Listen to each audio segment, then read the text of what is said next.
সকলের দায়িত্ব হবে অত্যন্ত ধৈর্যের সঙ্গে সমস্যাগুলো আলোচনার মাধ্যমে সমাধান করা। আমরা বিশ্বাস করি যে একটা আলোচনার মাধ্যমে একটা সত্যিকার অর্থেই সকলের কাছে গ্রহণযোগ্য একটা সমাধান বেরিয়ে আসবে এবং আমরা খুব অল্প সময়ের মধ্যেই জনগণের প্রতিনিধিত্ব আমরা পাবো একটা নির্বাচনের মধ্যে। আমাদেরকে মনে রাখতে হবে যে আমাদের সংগ্রাম এখনো শেষ হয়নি।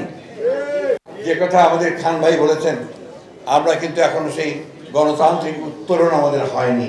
আমরা নির্বাচনের মধ্য দিয়ে একটা নির্বাচিত সরকার ও পার্লামেন্ট এখনো পাইনি। পেয়েছি কি?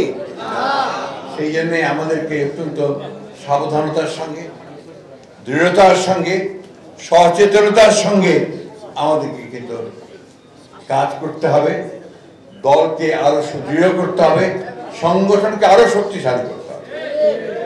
আমার বিশ্বাস যে আমরা যদি সবাই আন্তরিক হই, আমরা যদি সবাই সত্যিকার অর্থেই পরিবর্তন চাই, সমাজের পরিবর্তন চাই, সাধারণ মানুষের পরিবর্তন চাই, আমার ওই সন্তানেরকে যদি হাসপাতালের সুযোগ দেওয়ার ব্যবস্থা করতে চাই, শিক্ষার ব্যবস্থা করতে চাই, আমার ঘরের যদি একটা আচ্ছাদন চাই, তাহলে কিন্তু আমাকে আমার সংগঠনকে শক্তিশালী করতে হবে। শ্রমিকদের কথা শ্রমিকদেরকেই বলতে হবে, অন্য কেউ বলবে না। এই যে ঘরের মধ্যে বসে দুনিয়ার মজদুর এক হও বললে কিন্তু মজদুর এক হয় না। হয় কি? আপনাদের অভিজ্ঞতা আছে সব, তাই না? সরকার পরিবর্তন হলেই আপনাদের নেতৃত্ব পরিবর্তন হয়ে যায়।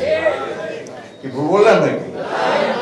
সুতরাং ওই সুবিধাবাদী নেতৃত্বের হাতে যেন নেতৃত্ব না যায়, সেটাও আপনাদেরকে লক্ষ্য রাখতে হবে, সেটাও লক্ষ্য রাখতে হবে।